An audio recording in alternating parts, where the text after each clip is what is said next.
Marte. O planeta que ganhou o nome do Deus da Guerra, há muito influencia o coração e os sonhos dos habitantes da Terra.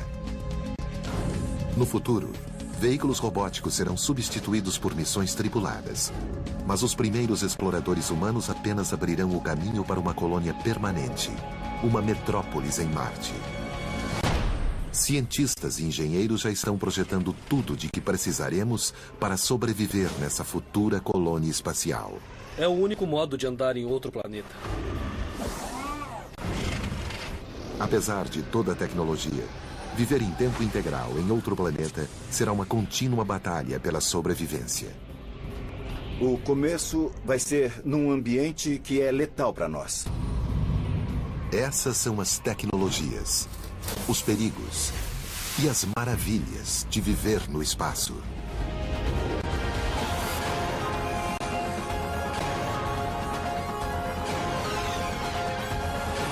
O universo, vivendo no espaço.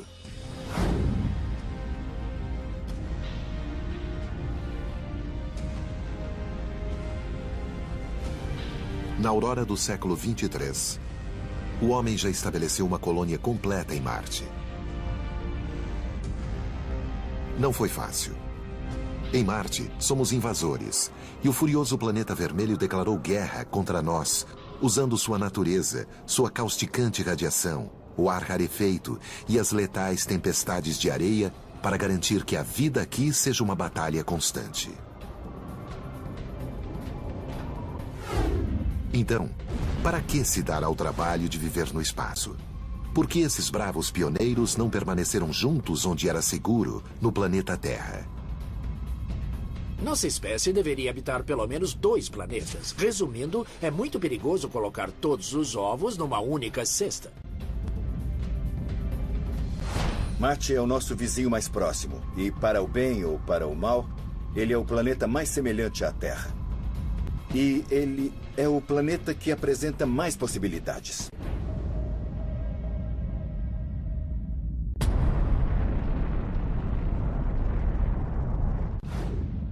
Não é apenas o dia de 25 horas e a composição semelhante das estações que tornam o quarto planeta a partir do Sol o melhor candidato a segundo lar da humanidade no cosmos.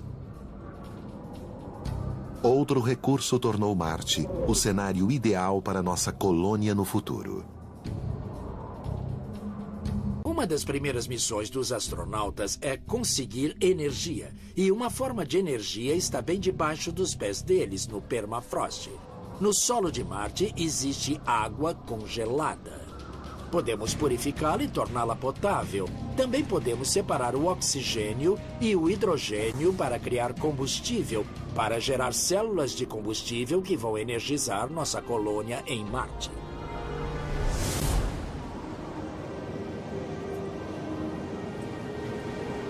A colônia em si é uma maravilha da engenharia. Mais de um cenário foi considerado para a construção de uma colônia permanente em Marte, incluindo um habitat subterrâneo, porém, o mais familiar e consagrado foi escolhido para a colônia do século 23. Cúpulas são estruturas ideais para ambientes extremos, para o deserto ou particularmente para Marte, porque a cúpula cria o maior ambiente num espaço fechado com um mínimo de estrutura e massa, o que é muito importante. Além disso, elas são muito fortes. A base parece uma metrópole. Uma série de cúpulas menores que se propagam a partir de um eixo central, como os raios de uma roda. Gosto da ideia de uma cúpula grande ser a praça central, o lugar central que todos frequentam, cercada por cúpulas menores. Esse oásis tecnológico no meio do deserto marciano é como uma fortaleza. O material usado precisará ser capaz de suportar o frio e também a radiação. A superfície de Marte é esterilizada, descorada pela luz do Sol, porque Marte não tem uma camada de ozônio protetora. Certos tipos de fibra de vidro e acrílico de vidro teriam de ser reforçados. Barras de reforço colocadas dentro do vidro garantiriam uma estrutura forte o bastante para suportar a enorme tensão e as temperaturas vertiginosas do planeta vermelho.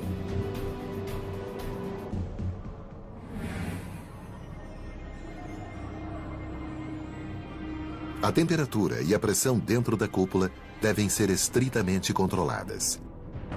Se esquentar demais, a pressão atmosférica dentro do habitat fará com que exploda como um balão de ar quente inflado demais. Mas, por enquanto, a cúpula cumpriu sua função de proteger o número cada vez maior de pioneiros. Apesar da grandiosa escala da cúpula, os colonos acordam a cada manhã em acomodações que são no mínimo espartanas. A vida em Marte vai ser muito estressante. As acomodações vão ser muito pequenas e desprovidas. Imagine viver assim durante anos. É muito claustrofóbico e muito diferente da Terra. Perde-se o contato com a grama, as árvores e o céu. Mas a recompensa é espetacular. A chance de viver sob um céu carmesim.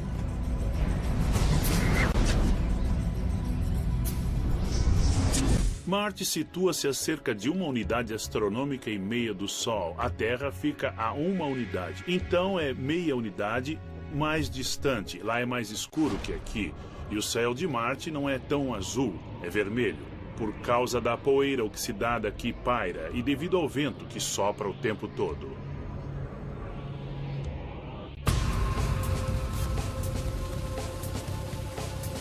Para tornar esse planeta estranho mais acolhedor, os viajantes levaram ecossistemas artificiais.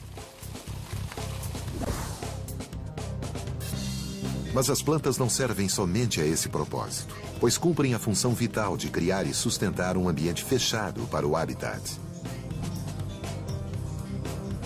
As plantas não serão apenas alimento em Marte. Nós vamos obter o oxigênio de que precisamos graças a elas. Elas vão obter o dióxido de carbono de que precisam. Então será uma sinergia entre seres humanos e plantas.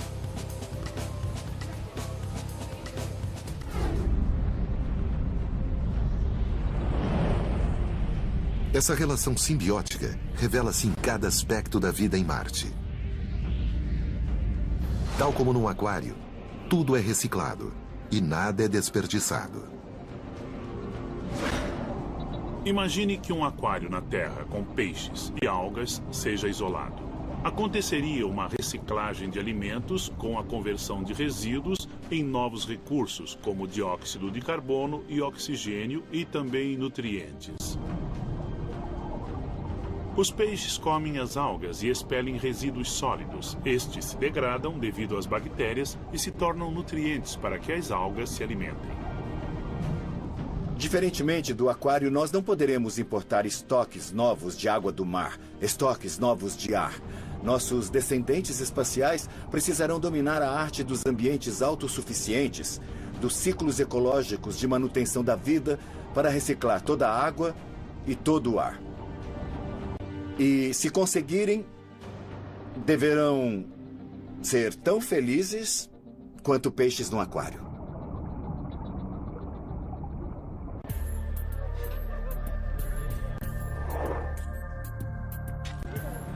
Mas no século XX, não se sabia bem até que ponto seríamos felizes num ambiente tão fechado, isolado do mundo exterior. O conceito foi testado no deserto próximo a Tucson, Arizona, numa instalação chamada Biosfera 2. Seu propósito original, entre outros, era testar uma colônia autossuficiente em outro planeta. A Biosfera 2 é uma grande instalação ambientalmente controlada que pode ser completamente fechada e isolada do ambiente externo. O ambiente interno pode ser totalmente manipulado para que diferentes regimes climáticos e diferentes biomas possam ser controlados dentro da instalação.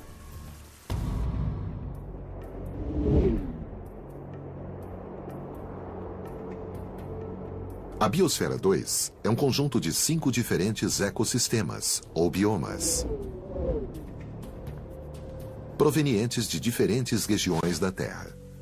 Incluem um deserto, pântanos, savanas, uma floresta tropical e até um oceano em miniatura.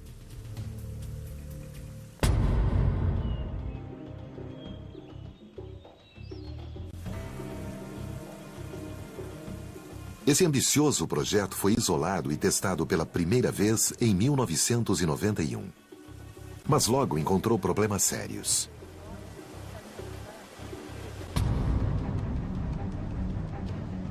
A certa altura, a equipe começou a exibir comportamento arriscado e até mesmo se dividiu em facções rivais.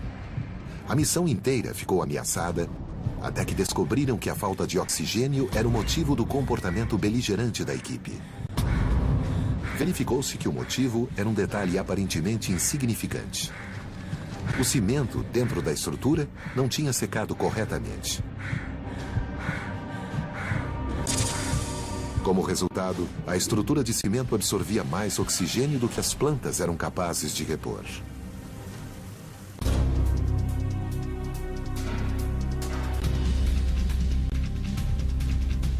Essa redução de ar respirável alcançou níveis equivalentes aos encontrados a uma altitude de 5.500 metros. Efeitos semelhantes são sentidos por alpinistas em alturas letais. No final, precisam injetar ar fresco na biosfera. Esse recurso não existe para a intrépida colônia marciana, onde um pequeno descuido, como não deixar o cimento secar, pode ser fatal. Apesar desses perigos inerentes, o ambiente fechado da cúpula é o lugar mais seguro para se estar em Marte. Mas às vezes, os colonos precisam deixar essa zona de conforto e se aventurar do lado de fora.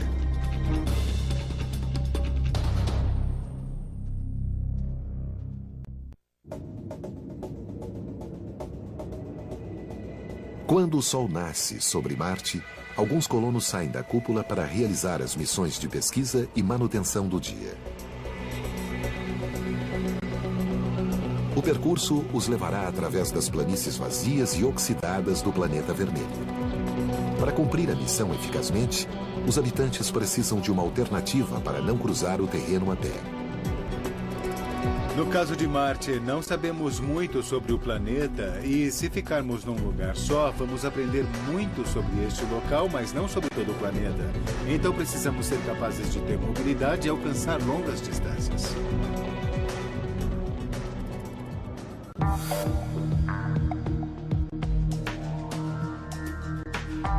O veículo usado na Lua para esse fim na missão Apollo era conversível, basicamente um bug de praia sofisticado. O veículo lunar serviu a seu propósito muito bem. Permitiu que os 2 exploradores humanos não se cansassem demais andando por lá e possibilitou que percorressem a superfície lunar e explorassem uma área maior. Ao mesmo tempo, era uma solução para uma missão de alcance e duração mais curtos.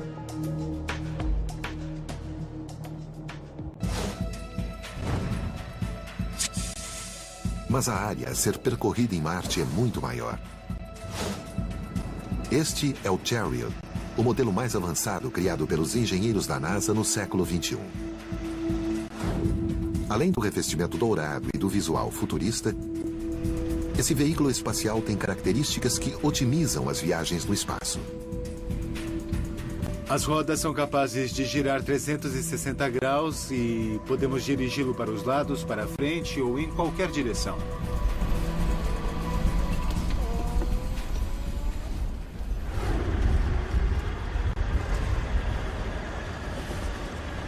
Graças a essa versatilidade, ele pode vencer qualquer topografia interplanetária. E isso não é tudo. As roupas espaciais não dobram muito bem. Então, mesmo que na cidade o modo mais óbvio de se andar em carro seja em assento, no espaço não faz sentido. Então projetamos essa interface ereta e a roupa se conecta a um anel aqui e todo o peso da roupa é sustentado por essa torre. É o único modo de andar em outro planeta.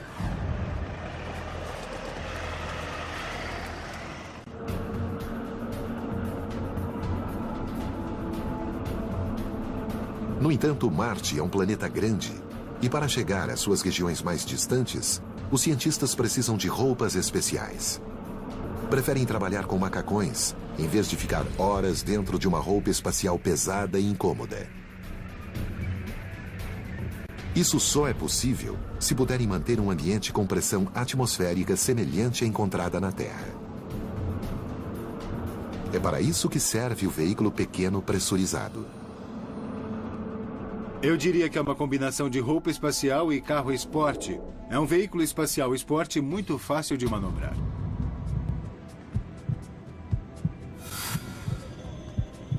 O chassi do Chariot forma a base do veículo pequeno pressurizado. A cabine do veículo pequeno pressurizado começa mais ou menos aqui e vai até atrás.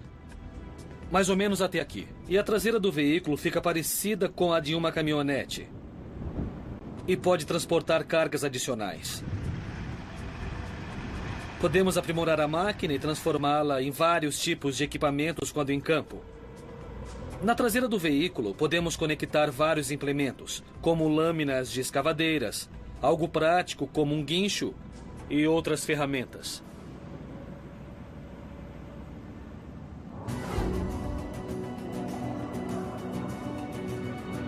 O veículo pequeno pressurizado, ou SPR, é só um pouco maior que o veículo da Apollo e tem velocidade máxima de 10 km por hora. Pode ser usado em missões de 3 dias a 2 semanas de duração e percorrer distâncias de até 800 quilômetros.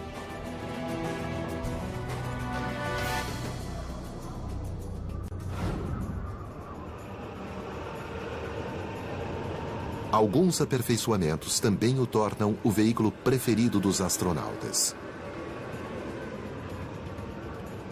2 roupas espaciais ficam na parte externa do veículo pequeno pressurizado. Os passageiros no interior pressurizado podem entrar nas roupas através de uma escotilha e andar na superfície planetária depois de apenas 10 minutos.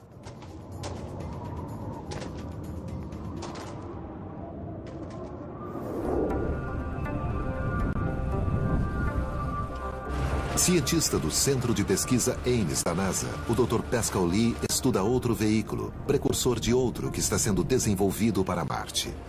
Ele uniu forças com Nick Baggerly, diretor executivo da Drive Around the World, uma organização de turismo de aventura. Veículos assim são fantásticos porque podemos utilizá-los de modo a fingir que estamos percorrendo ou atravessando outro planeta. Nós o construímos para que possam ir a qualquer lugar. Esse veículo está sendo preparado para uma expedição até a Groenlândia e depois para o Polo Sul. Podemos ver que haverá lugar, embora não muito, para todos os equipamentos e materiais necessários para explorar a Lua e Marte. E está dando a engenheiros e cientistas da NASA algumas ideias práticas sobre como projetar um veículo pressurizado para explorar Marte.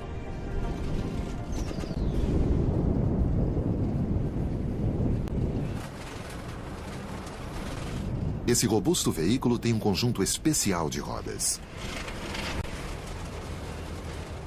As esteiras usam esta série de trilhos, mas esta roda grande é o que na verdade gira a esteira. Ela gira ligada ao eixo do veículo e empurra estas alças de borracha de modo a impulsionar a esteira. Cada uma tem 1 metro de comprimento e 40 centímetros de largura. São mais de 3.000 centímetros quadrados em contato com a superfície. Como cada trilho tem um sistema de suspensão, pode-se articular e acompanhar as curvas do terreno. Todo esse aparato pode girar. Se você estiver passando sobre uma pedra, as esteiras vão se adaptar e passar sobre ela.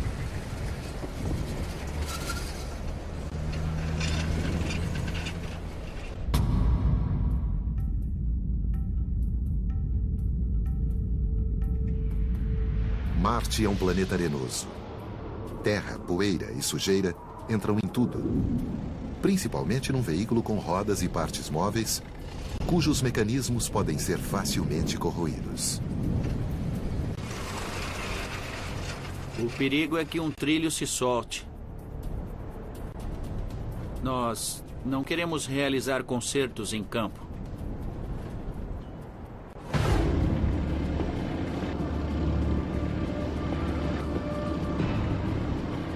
Consertar um veículo na estrada é arriscado nas melhores circunstâncias, mas no espaço a margem de erro é zero. Se houver alguma pane ou defeito, a ajuda estará muito distante do veículo, se conseguir alcançá-lo. Você percebe que, como não consegue respirar do lado de fora e não pode sair do veículo para consertá-lo, pode estar respirando suas últimas porções de ar, porque o sistema de suporte à vida só permite sobreviver algumas horas no local. E você vai acabar morrendo.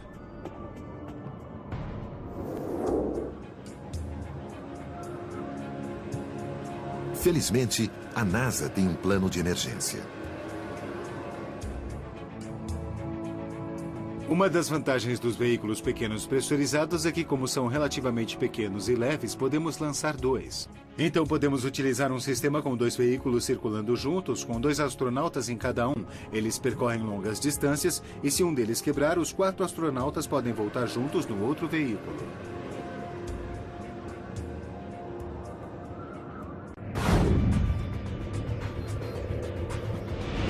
Quanto ao preço desses veículos espaciais, quando me perguntam quanto custam, digo que custam mais que uma Ferrari.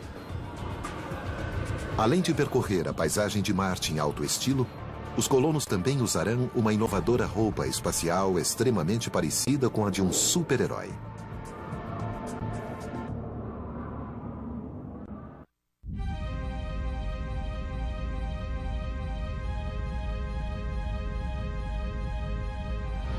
Uma das missões de pesquisa dos colonos de Marte é explorar o maior vulcão do Sistema Solar, o Monte Olimpo.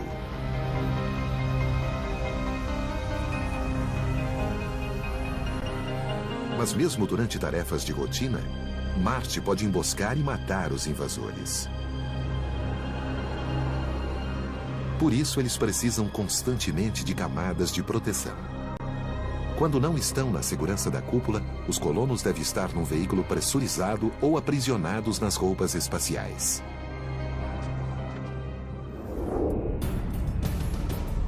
Depois de 4 saídas espaciais e de passar mais de 24 horas com as roupas espaciais, elas começam a pesar.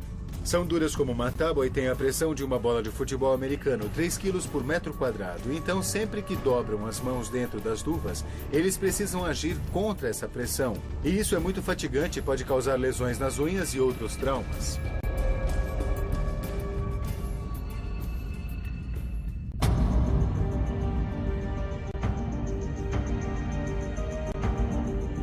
A roupa espacial precisa defender o frágil ser humano das numerosas ameaças espaciais. Precisamos pressurizá-las, dar-lhes oxigênio, controlar a temperatura e a umidade. A roupa espacial envolve tudo isso. Além de conciliar as necessidades dos seres humanos, a roupa espacial precisa protegê-los constantemente de um universo impiedoso. Uma arma letal e comum do arsenal de Marte é a tempestade dos micrometeoros. Os minúsculos meteoros são capazes de furar a roupa espacial e levar a uma morte terrível. O isolamento com camadas de neopreno e kevlar é crucial para manter o astronauta salvo das armadilhas desse planeta traiçoeiro.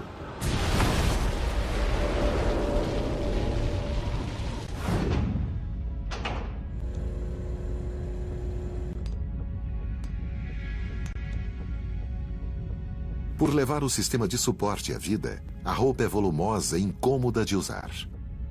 Um astronauta da Estação Espacial Internacional pode levar 3 horas para vestir um MMU, ou unidade tripulada manobrável. Isso inclui 30 minutos em que o astronauta carrega o oxigênio puro que irá respirar.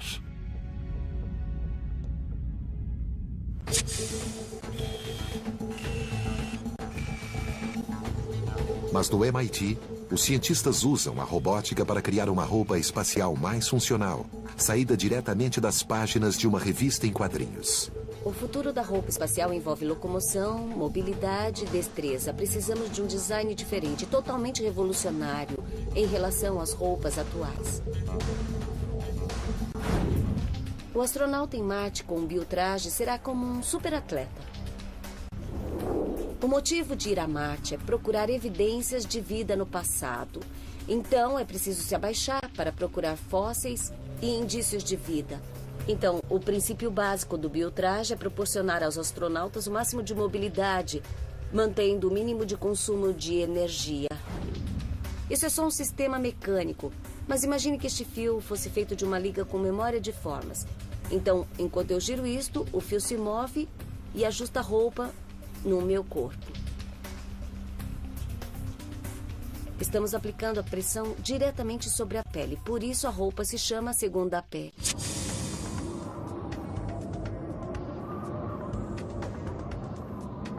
O sistema de suporte à vida do biotraje é modular, o que o torna muito mais confortável do que a rígida roupa atual. A dura carapaça do torso se conecta à mochila, que contém o sistema de suporte à vida. O visor do capacete será dourado, como os das roupas atuais, como defesa contra a ofuscante luz do sol. O capacete também conterá um painel de exibição superior para transmitir informações vitais ao explorador. Ao olhar através do capacete, o astronauta verá as telas mostrando dados fisiológicos, batimento cardíaco, pressão e também informações de navegação, como um mapa topográfico em 3D.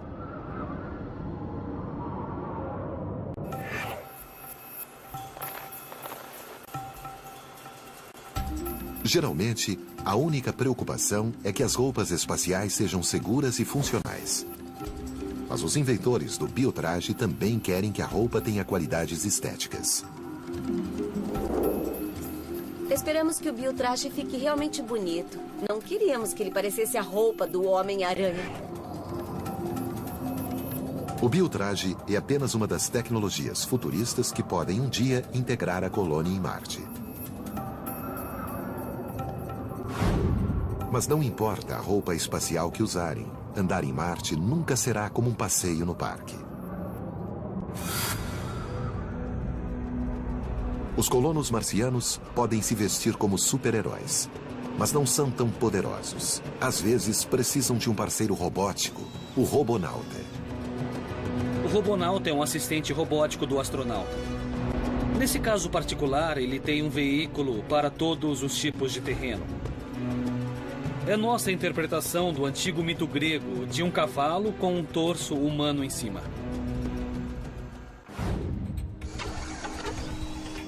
O Robonauta combina engenhosidade humana com força mecânica, através do sistema de operação com telepresença. Podemos comparar com uma marionete muito avançada, em que um equipamento de realidade virtual controla o robô diretamente. Seus movimentos são traduzidos para movimentos do robô. E um capacete LCD com 2 telas transfere-os diretamente para as 2 câmeras na cabeça do robô. Assim podemos realizar várias tarefas de modo muito natural.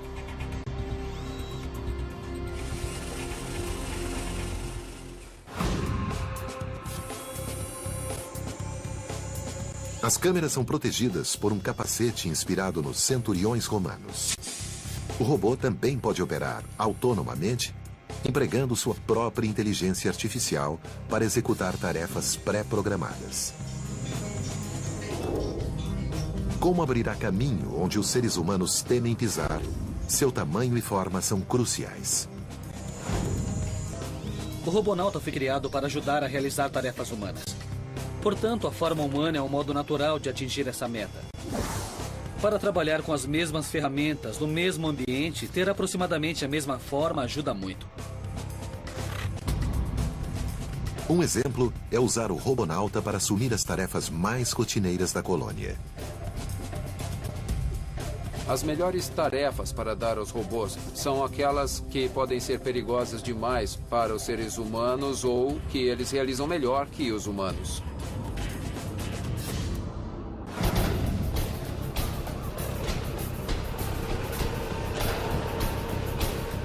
Mas o robonauta não é apenas um técnico. Seus outros talentos são cruciais para o sucesso da missão.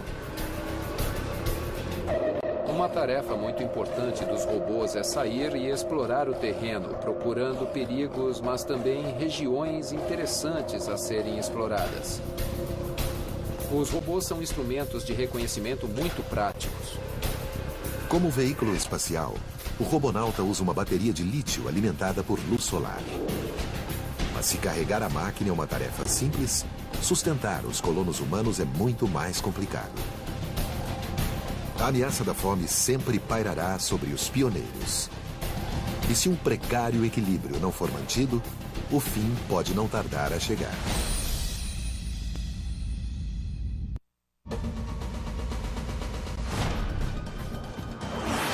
Para os destemidos colonos de Marte no futuro, satisfazer as necessidades mais primárias pode ser um penoso desafio.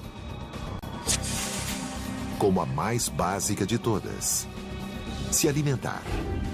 Custa cerca de $70 mil para transportar 1 quilo de qualquer coisa da superfície da Terra para a superfície de Marte, seja alimento, ou água, ou então ar.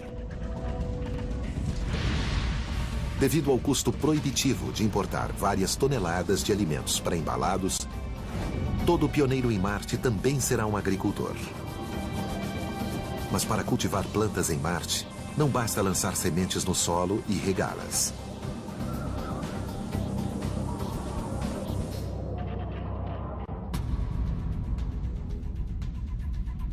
O solo marciano, ou regolito, é muito instável.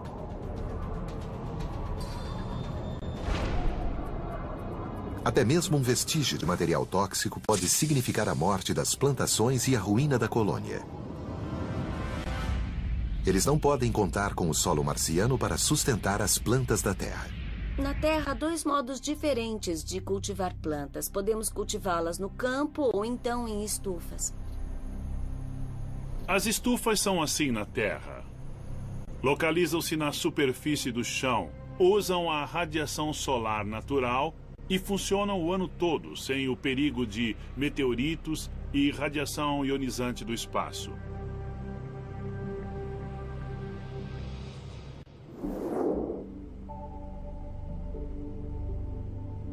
Em Marte, a estufa é uma câmara de crescimento controlado. Um ambiente que fornece os 5 fatores essenciais que as plantas precisam para crescer. Precisam de luz, precisam de temperatura, precisam de água, precisam de nutrientes e precisam de atmosfera, dióxido de carbono e oxigênio. Então, com uma câmara de crescimento num habitat, pode-se cultivar plantas o ano todo.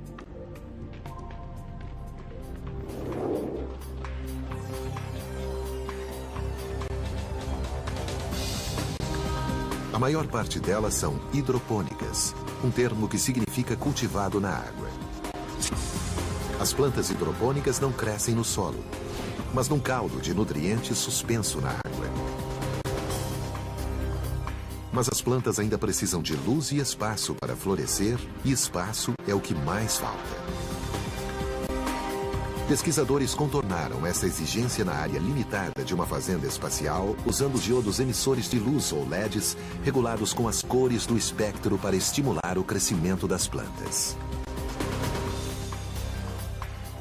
A luz do sol é adequada para as plantas cujo único propósito é produzir oxigênio, mas essas câmaras de crescimento fornecem alimento para a colônia.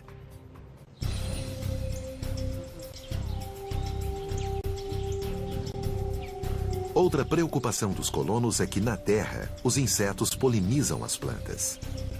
Então, será preciso levá-los para o espaço? Seria muito difícil para as abelhas se orientarem em condições diferentes das que existem na Terra, porque usam luz ultravioleta do Sol para se orientarem, assim como outras pistas, e essas pistas não existiriam em Marte. ou numa colônia espacial. Um pouco de criatividade faz maravilhas.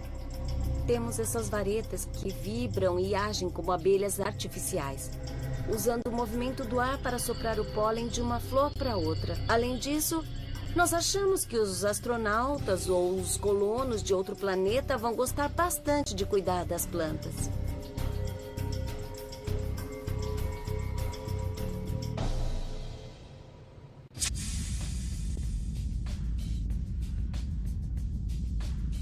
Mas outro importante elemento para o cultivo de plantas na Terra está ausente em Marte. Algo que nem a tecnologia é capaz de superar. A gravidade de Marte é apenas 3/8 da gravidade da Terra. Então haverá menos atração sobre as plantas. Na Terra, a gravidade afasta a água das raízes das plantas, permitindo que absorvam oxigênio. Com gravidade reduzida, a água não flui de modo eficiente e as raízes saturadas não conseguem absorver ar e nutrientes. Haverá a tendência de que cresçam mais fracas.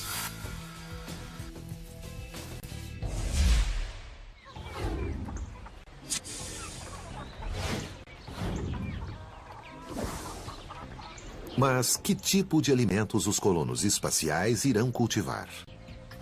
Batata e alface, por exemplo. Tendo em vista esses ingredientes, o cardápio de um refeitório marciano poderá ser assim.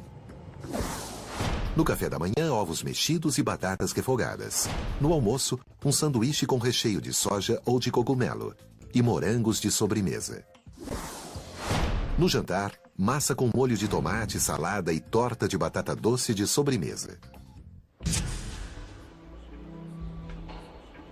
É uma dieta estritamente vegetariana e os carnívoros da equipe não terão vez. Embora seja possível produzir carne de vários tipos de animais, eu tenho a impressão de que os astronautas ficariam tão apegados a eles que não iriam querer comê-los. Manter a equipe forte e saudável é essencial quando um dia normal de trabalho exige um esforço sobre-humano. Como explorar um tesouro interplanetário que jaz logo além do horizonte marciano.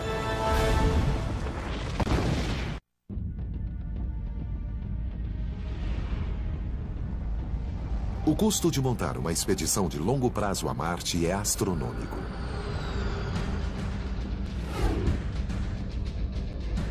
Mas a maior recompensa pode estar além de Marte, onde existe um manancial de recursos extremamente valiosos que flutuam logo além do planeta vermelho.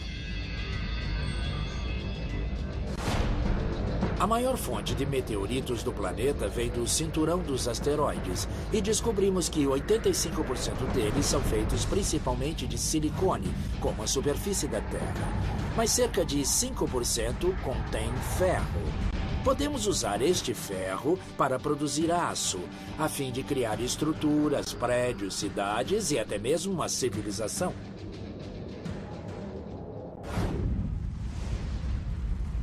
Explorar os asteroides facilitará a construção e a expansão da colônia marciana.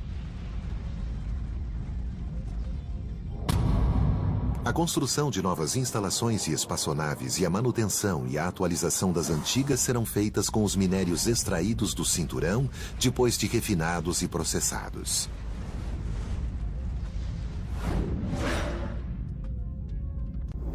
Extrair os minérios do cinturão dos asteroides e trazê-los até a Terra seria um desperdício. É muito melhor extrair os minérios e criar os materiais para Marte.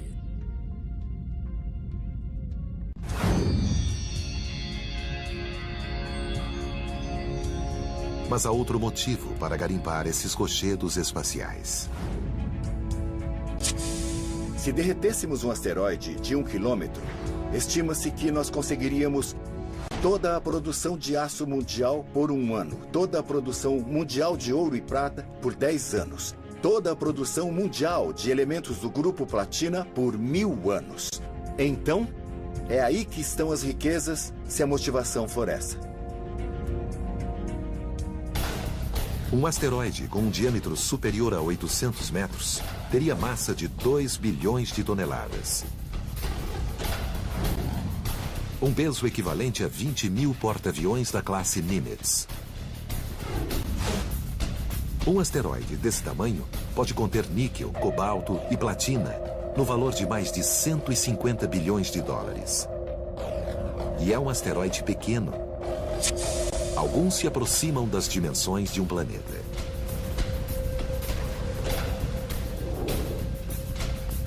Garimpar um asteroide é algo que nunca fizemos antes. No entanto, pode haver, com certeza, alguns métodos não tão difíceis assim de cavar o solo do asteroide. Um deles seria o raio laser. Podemos usar a tecnologia para fazer com que os raios laser penetrem o material do asteroide.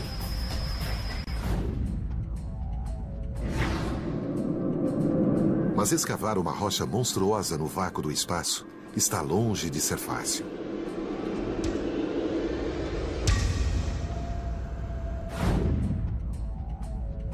A radiação no cinturão dos asteroides é muito forte, principalmente porque Júpiter emite uma quantidade enorme de radiação.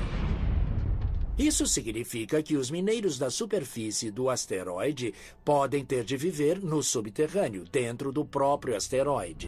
Isso lhes daria alguma proteção da radiação do Sol e também de Júpiter e do resto do espaço se vivessem dentro do próprio asteroide.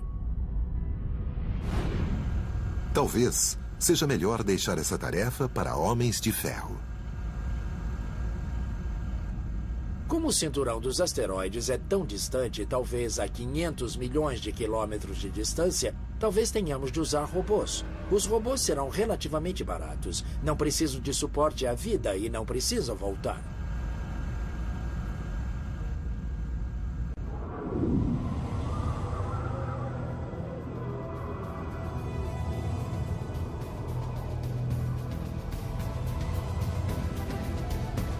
Na primeira colônia interplanetária, robôs humanoides terão que trabalhar ao lado dos astronautas para minimizar os riscos e maximizar a sobrevivência.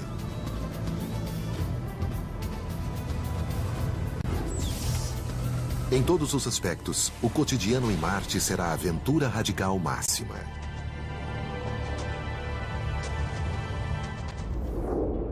Você acorda de manhã, depois de dormir 1 hora a mais, e salta da cama, porque a gravidade é menor. Depois você põe a roupa para sair, porque você precisa passar 1 hora checando os robôs que tornam a vida possível. Depois, no caminho de casa, você para sobre um monte e então você contempla o vale e também os canyons. E olha para o céu de Marte, com suas estrelas incrivelmente brilhantes.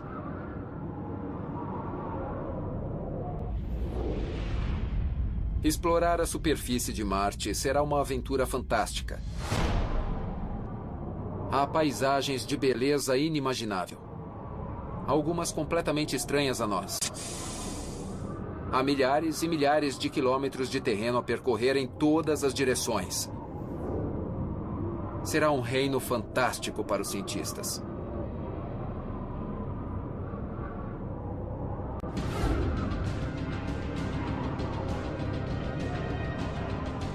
Essa imagem de uma colônia em Marte ainda é, por enquanto, ficção. Permeada pela melhor ciência do século XXI.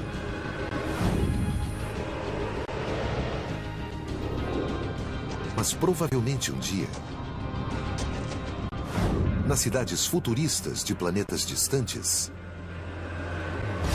nossos vizinhos não serão homenzinhos verdes, mas sim outros seres humanos.